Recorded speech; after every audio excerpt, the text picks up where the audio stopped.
Hey guys, welcome back to my channel. So ignore the setting of this video.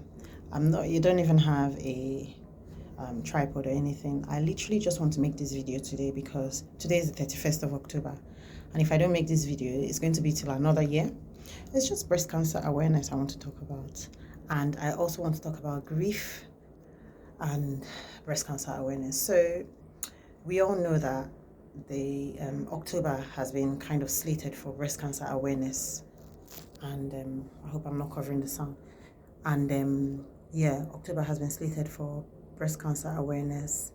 I think it's all around the world. I would have said it's the UK, but I know that it's really prominent these days on social media. And I just want to say that we need to take our health serious. The earlier breast cancer is caught, the more likely people would survive from it. But I think sometimes it's a mix of different kinds of things. It could be resources, maybe like finances, it could be fear, it could be religion, it could be many things that would stop you from getting checked. The reason I said I'm going to talk about grief is because my mom passed away from breast cancer, sadly, and it's nearly 4 years ago. So November is when she passed away, and of 2018, and basically my mom in 2015 came to see me. I was having a baby. If you know my little daughter, she was born, and my mom, this is something she did with all her grandchildren. She always breastfed them, not breastfed them, but you know what I mean. They used her breast as a dummy, which we didn't mind because I grew up in a house of girls. I have 2 sisters. We're all like, it was normal. There was nothing for me. I didn't think there was anything wrong. When the child cried, she would put her breast in their mouth. So my mom, I had a newborn baby, which was my daughter. So I was breastfeeding her, and she spent a lot of time with my mom. She spent 4 whole months of her when she was a baby with my mom. So we gave the dummy. Sometimes my mom would put the breast, sometimes she would use the dummy when the baby is crying. So one day, my mom, I don't even remember this. It's only later when my mom told me that I remembered that, oh, actually, yes, she did say this. But one day, my mom just said, Doh, I think I'm seeing blood on my nipple. I think Essie, that's the baby, is biting me. Sometimes babies can actually make nursing mothers' nipples crack, like it can actually bleed and stuff. So I just thought it was something like that. I said, Mommy, you too, don't be putting your breast in her mouth again now, I was saying, you too. I had a newborn baby. I already had a toddler. So my mind did not go to breast cancer at all. So for me, when my mom said something like that, I said, Mommy, don't give her again now. But do you know that I did not remember this thing? So my mom didn't say anything about it again till she left back to Nigeria 4 months later. It was only a few months later, she was just talking in passing, and she was like, Essay, this breast that you sucked is still paining me till now. I said, Mommy, why is your breast still paining you? So then, it rang a bell in my head. Like, I was a bit worried, like, why? But then, I had a sister who is a doctor, or not had, I have a sister who is a doctor in Nigeria. So I think my mom then complained to my sister, and then she took her to the hospital. But in Nigeria, they said for her to do a bio. In fact, first of all, hospitals were on strike. And my sister is a doctor, so she didn't want her to go to any hospital. She wanted her to go to the general or like the teaching hospital. So then eventually she took her to the hospital. The first breast doctor who saw her, he's like a breast surgeon or breast doctor. He's an experienced, like an old man. He said, this may be Paget's disease of the nipple. So it's like Paget's disease, but he said it's a very slow-growing cancer. Don't worry about it. But it annoys me because how can you give a diagnosis when you haven't run a test? You understand? He just already said, it might be Paget's disease. And my own sister said, God forbid, it cannot be. It can't be. My mother will not have cancer. But that's the thing. I feel like black people, we feel like cancer is white people's disease. Now, at least we know it's no more juju. Before you say, now juju kill them. It's not juju. Cancer is very, very prevalent, and is malignancy basically of cells. Sorry that I'm going very technical, but basically when the cells just start to do what they're not meant to do. Cells are meant to divide, divide, they die, they replicate or whatever. You doctors would know. But once the cells start to just misbehave, that's cancer. You understand? So my sister, sorry, I'm going to talk quick because I don't want this video to be more than 10 minutes. So my sister then said, oh, God forbid, she too was doing faith, you know, God forbid, she doesn't have cancer. And then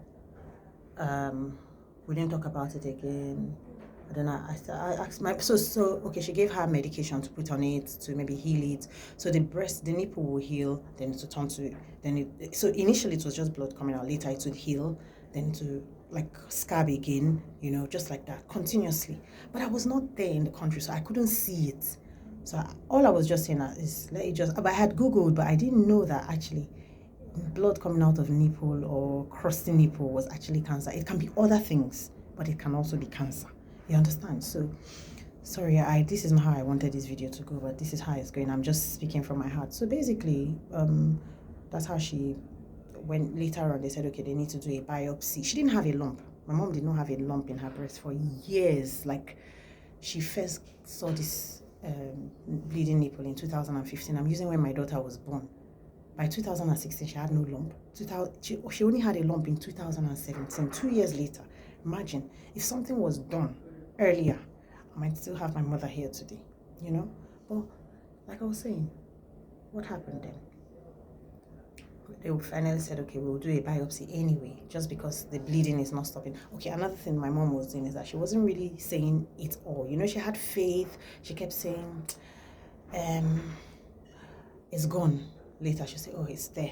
You know, and you're not with her physically, so you don't really know, you know, whether it's gone or not. If I say, mommy, how is it? She says, it's gone, I'm healed, don't worry, I'm healed.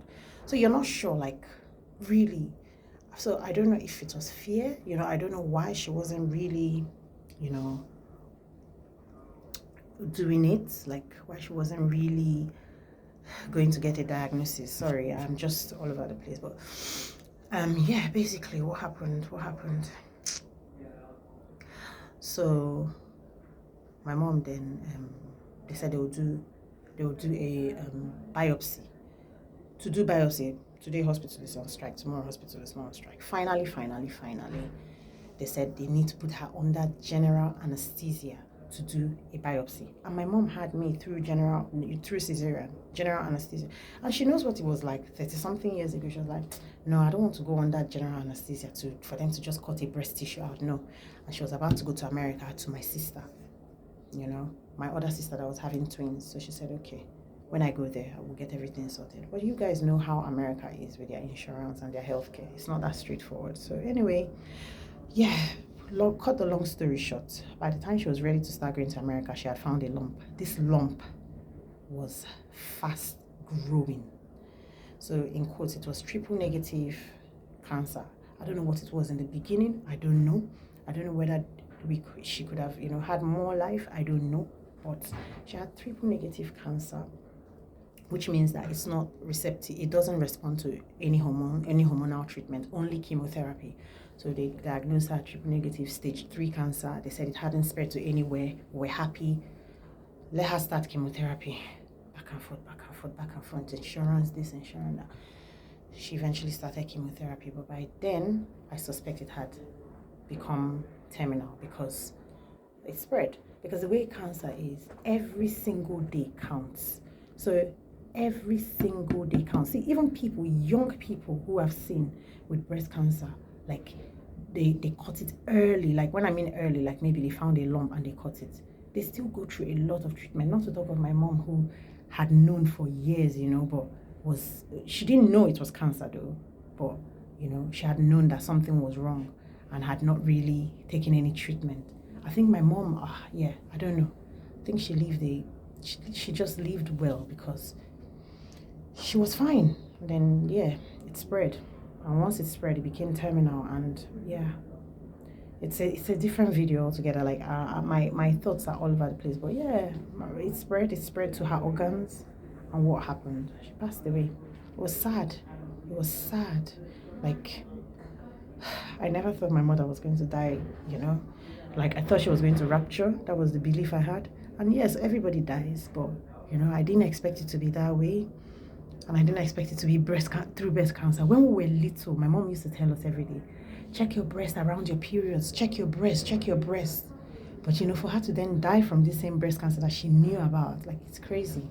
It's crazy. But all I want to say to you is, if you have a mother, you have a sister, you have anybody with any symptoms, they're not the same for everybody. Just check yourself, check your breast. And if you find anything, go for treatment, go for diagnosis, at least so that you know.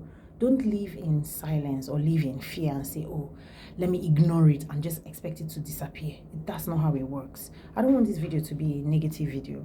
I want it to be an encouraging video. I want it to be a video where, you know, if there's somebody you need to encourage to go and get checked, to go and get, I know that in Nigeria right now, it's difficult, like treating yourself, like medication is expensive, and I don't wish breast cancer on anybody, but it's there, it's still there. Whether I wish it on anybody or not, it's still happening, you understand? So if you're in the developed world, like in the UK, in America, go and get it checked. They have things to treat you quickly. Even in Nigeria, I know people who have breast cancer and they've survived it. You know? So yeah, that's all I just want to say. Get yourself checked. Don't push it away. Anything that doesn't seem normal, just get it checked. It might not be breast cancer, but just get it checked. That's what I want to say. And I just wish you the best in your life. I wish you good health. I don't wish you any form of cancer. And I just pray that all things work together for your good and that you live a healthy life, healthy, long life. And you fulfill all your dreams and fulfill everything that you want to fulfill. Thank you for watching, guys.